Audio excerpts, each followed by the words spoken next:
Ajudan Kapolda Kaltara Irjen Daniel Aditya Jaya, Brigadir Setio Herlambang ditemukan meninggal dengan luka tembak di dada di rumah dinasnya. Dugaan sementara Setio meninggal akibat lalai ketika membersihkan senjata. Polisi berjanji mengusut kasus ini dengan tuntas dan transparan.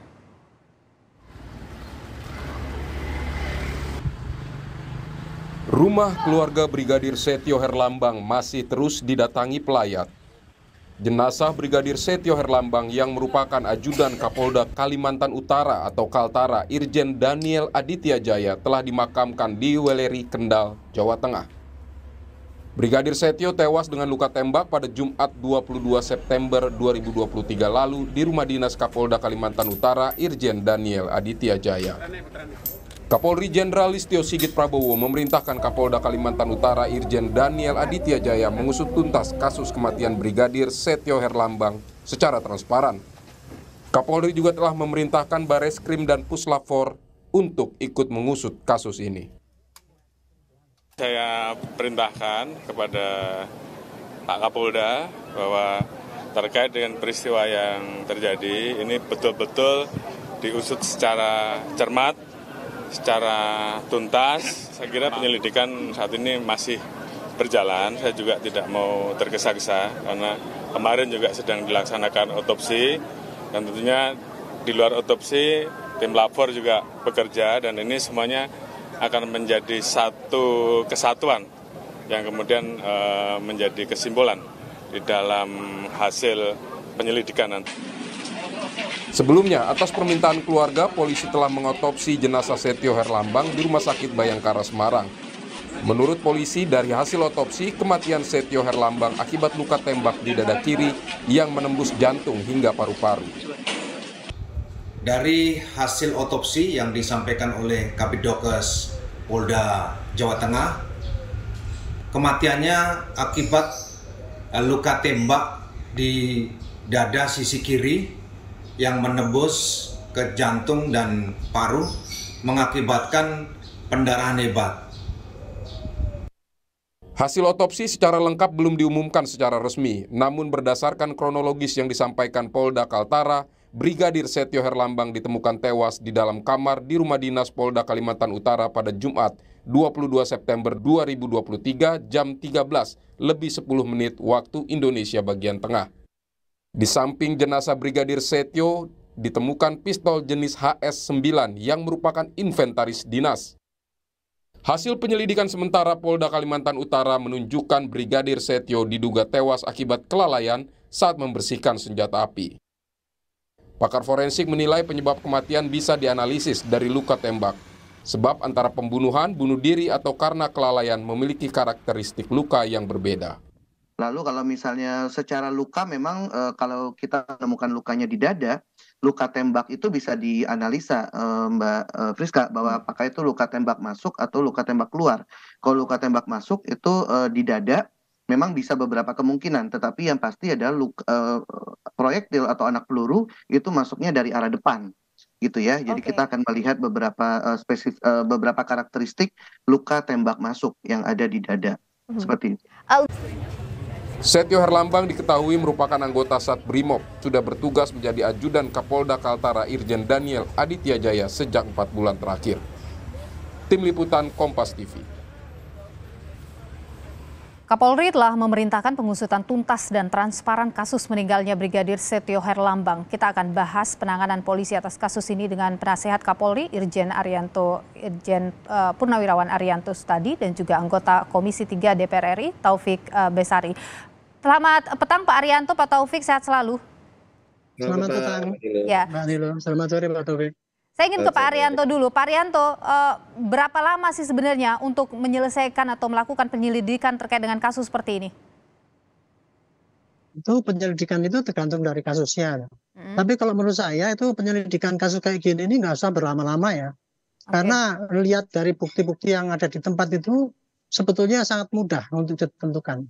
Seorang ya anggota polisi meninggal itu kalau meninggal dengan senjatanya sendiri itu kemungkinan banyak ya. Mungkin dia lalai atau mungkin dia bergurau dengan temannya, bisa juga.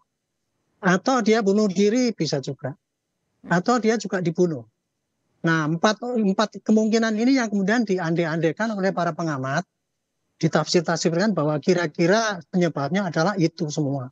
Saya sendiri tidak tahu ya, kemarin kok kemudian berkembang menjadi bahwa itu karena kelalaian gitu, kemudian itu meninggal gitu. Karena saya tadi sudah cek kepada Kapolda Kaltara dan Polres sana, itu dia sendiri juga nggak tahu juga kok begitu beritanya gitu. Kok begitu beritanya dikatakan bahwa itu karena lalai. Nah, tadi siang diadakan gelar perkara ya. Saya ngecek bagaimana perkembangannya.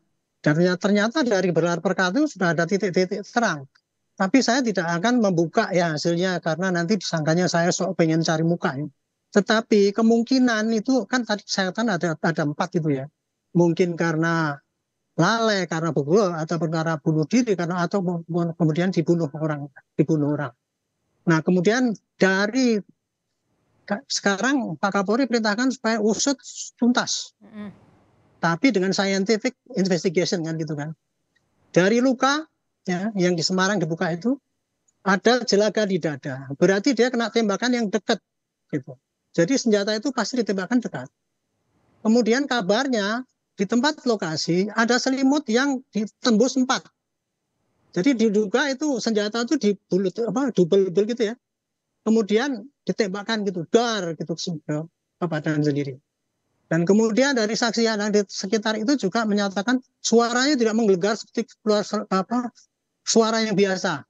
Sehingga bisa diduga bahwa senjata itu karena diredam dengan selimut itu tadi, maka jadi pelan. Jadi dari data-data itulah kemudian dari CCTV juga demikian ada luka karena di dalam kamar itu tidak ada CCTV ya.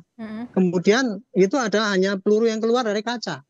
Jadi peluru itu tembus dada, nembus ke kaca. Tapi sekitar situ dia ketika begitu dengar ledakan datang ke situ tidak ada orang lain. Jadi patut diduga dia itu sendirian di situ. Jadi sekarang ya kemungkinannya kalau saya pribadi ya kemungkinan bunuh diri. Oke. Kemungkinan itu paling. Dan satu lagi yang berita yang saya perlu koreksi ya. Saya tanyakan kenapa kok kemarin kan dianalisis kenapa kok di rumah Kapolda ajudannya Pak Kapoldanya ke sana kok nggak ada di situ. Itu yang meninggal itu katanya itu pengawal pribadi dan meninggalnya di ruang istirahat di mana sedang lepas dinas. Itu yang kenyataan yang ada di lapangan begitu. Jadi kesimpulan dan pengawal pribadi itu tidak selalu menempel dengan Kapolda. Kalau lepas dinas tidak dong. Kan pengawal pribadi kan dinasnya kan terbatas juga. Kalau lepas dinas dia di situ. Saya dulu waktu Kapolda juga punya itu kamar untuk tidur para pengawal pribadi itu. Kalau lepas dinas ya dinas, kalau lepas dinas ya ada di situ. Kira-kira itu penjelasan saya yang saya terima dari sumber dari Kalimantan Utara. Jadi di sini saya ingin itulah kenyataan yang terjadi yang saya ingin kok yang viral jadinya kok dituduh-tuduh menutupi kejadian kayak apa. Mudah-mudahan Kapolda Kaltara ini segera nanti ekspos hasil gelar tadi sehingga publik tidak mencari kebingungan dan tidak berkembang liar berita-berita yang diandai-andai. Benar, itu yang sekarang saat ini ditunggu oleh publik juga. Saya ingin ke Pak Taufik, ini kan DPR juga meminta agar ini dibuka secara transparan begitu. Apakah DPR juga sudah misalnya mendapatkan laporan atau bertanya ke Polri terkait dengan proses penyelidikan yang berlangsung saat ini? Ya tentu kita meminta agar Polri menuntaskan kasus ini setuntas-tuntasnya dengan proses yang transparan ya karena ini penting agar kemudian masyarakat tidak menduga-duga macam-macam dan kemudian apapun nanti hasil dari proses penyelidikan ini ketika sudah diungkap dan mendapatkan kesimpulannya ya masyarakat bisa percaya karena prosesnya dilakukan secara prudent, secara hati-hati, cermat dan transparan ya kalau misalnya tidak dilakukan secara cermat, hati-hati dan transparan, kita khawatir bahwa masyarakat kembali tidak memberikan kepercayaan kepada Polri. Karena apa? Karena memang terus terang masyarakat ini kan masih trauma ya dengan kasus yang pernah terjadi sebelumnya yaitu kasus Sambo. Nah ini tentu menjadi pelajaran yang sangat berharga agar penuntasan kasus ini bisa dilakukan. Bagaimana kemudian DPR Pak Taufik mengawal ini supaya Polri benar-benar bisa transparan menceritakan ini atau memberikan ekspos kepada publik terkait kasus ini?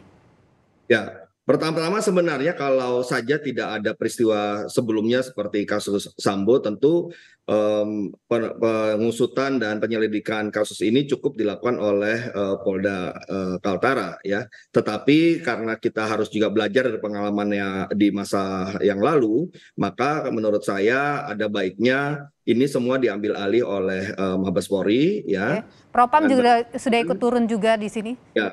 Ya, tapi sebaiknya diambil alih ya biar nanti hasil uji forensiknya dengan proses olah TKP-nya dan kemudian scientific investigation-nya yang dilakukan oleh Barreskrim Polri misalnya itu nanti dijelaskan oleh Mabes Polri. Kenapa demikian? Ya karena tentu kita berharap ya ini orang dapat percaya bahwa yang menangani langsung dari Mabes Polri. Tanpa ada tendensi apa-apa ya terhadap Polda Kaltara, tapi ini lebih pada supaya masyarakat bisa mempercayai hasilnya. Dan perlu juga bisa melibatkan pihak-pihak eksternal dalam gelar perkaranya ya sehingga apapun nanti temuannya bisa dapat dipercaya. Nah, tapi ada satu hal yang juga saya harapkan, ini kan sudah berkembang di awal bahwa ada keterangan ini akibat dari kelalaian, ya. Nah, kalau menurut saya kita buat status quo dulu, buat dinolkan dulu, buat ini belum ada dugaan penyebabnya dulu, sampai pada kesimpulan akhir, ya hasil penyelidikan ini dengan memperhitungkan misalnya posisi senjatanya seperti apa, jaraknya berapa, ya posisi lubang pelurunya dalam posisi atas, bawah, berapa derajat dan sebagainya. Sampai itulah balistiknya ya. Betul, sampai disitulah baru keterangan itu yang akan dipakai. Kalau tidak, ya kalau misalnya dari Polda Kaltara sudah terlebih dahulu ya menyampaikan dugaan ini, ya akhirnya kan berkembangnya macam-macam. Baik. Saya ke Pak Arianto. Tadi itu Pak Arianto yang disebutkan oleh Pak Taufik. Ini kan dari awal Kabid Humas Polda Kaltara itu menyebutkan ada kelalaian, bukan bunuh diri dan lain sebagainya. Terus kemudian ada perubahan lagi dan sebagainya. Itu yang menimbulkan banyak pertanyaan yang muncul, termasuk juga dari pihak keluarga. Nah, bagaimana itu Pak Arianto untuk apakah perlu diambil status quo tadi yang disebut oleh Pak Taufik misalnya untuk meyakinkan publik? Enggak, kalau saya sendiri malah jadi bingung ya kemarin itu siapa yang kok diumumkan bahwa itu karena kelalaian itu ya. Biasanya kayak gitu tuh kan pengumuman suatu barang yang aib itu kan kalau itu aib kemudian ditutup-tutupi gitu ya. Tapi kalau seorang polisi yang bunuh diri kemudian dikabarkan bunuh diri, menurut saya itu hal yang tidak begitu aneh, bukan suatu aib itu kenyataan gitu ya. Jadi kenapa mesti ditutup-tutupi beritanya gitu. Jadi ada apa dong kalau menurut Anda? Kenapa sampai ya kemarin saya sendiri nggak tahu ya, karena waktu saya tanyakan tadi dengan Reserse Umum itu, siapa yang mengumumkan kok bisa itu? Ya kami sendiri juga bingung Pak waktu itu kenapa kok dibilang itu kelalaian, kok kemudian beredar di sana. Dan termasuk juga itu ajudan disebutkan bola-bola ajudan. Dia bilang itu pengalaman pribadi. Saya kira ini suatu kondisi memang polisi kalau ada kejadian apa-apa ya harus terus langsung transparan memberikan penjelasan kepada masyarakat supaya tidak bingung. Itu aja sih menurut saya sih gitu. Kalau tadi Pak Taufik Basari menyebutkan soal mungkin dibuat status quo dulu, diambil alih semuanya oleh Polri, bagaimana oleh Mabes Polri? Kalau penyidikan itu saya kira nggak perlu status quo. Siapapun bisa melakukan penyidikan, hanya berita tentang kejadiannya itu sendiri. Kalau di status quo sekarang rakyat malah tambah banyak ini, kenapa kok gitu? Saya kan tadi hanya menyampaikan ada 4 kemungkinan. Satu bermain mungkin lengah kemudian atau dibunuh atau bunuh diri. Nah kemungkinan itu bisa saja terjadi semuanya gitu. Nah kalau saya berdasarkan daripada temuan yang ada di gelar perkara itu, saya sendiri menduga itu kemungkinan bisa bunuh diri. Itu masih kemungkinan loh gitu. Terserah nanti hasilnya bagaimana gitu. Jadi penyidikan tetap dilakukan cepat-cepat dengan bantuan dari Mabes Polri supaya lebih transparan itu lebih baik gitu.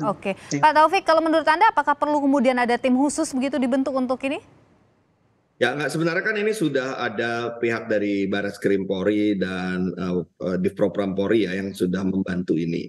Nah, cuman kan yang kita ingin kawal adalah ya bagaimana proses ini dilakukan secara transparan dan profesional, ya akuntabel, ya sehingga hasilnya nanti itu dapat dipercaya oleh publik, sehingga publik tidak kemudian menduga macam-macam. Ini kan soal trust ya.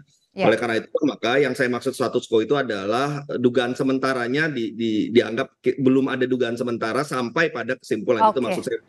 Jadi biarlah ini berproses. Kita percayakan pada prosesnya, kita percaya pada Kapolri yang memang mengawal ini, ya. Tetapi soal dugaan sementaranya kita harus bersabar, ya. Sampai saat ini belum ada dugaan sementara, anggaplah seperti itu. Oke, jadi supaya tidak muncul asumsi-asumsi lain atau liar di masyarakat, begitu ya? Baik, kita menjaga supaya tidak ada asumsi-asumsi lainnya. Oke, baik. Pak Taufik Basari, anggota Komisi 3 DPR RI, terima kasih atas pandangan Anda. Terima kasih juga Penasehat Kapolri Irjen Purnawirawan Ariantus tadi atas pandangan Anda. Sehat selalu Bapak-Bapak.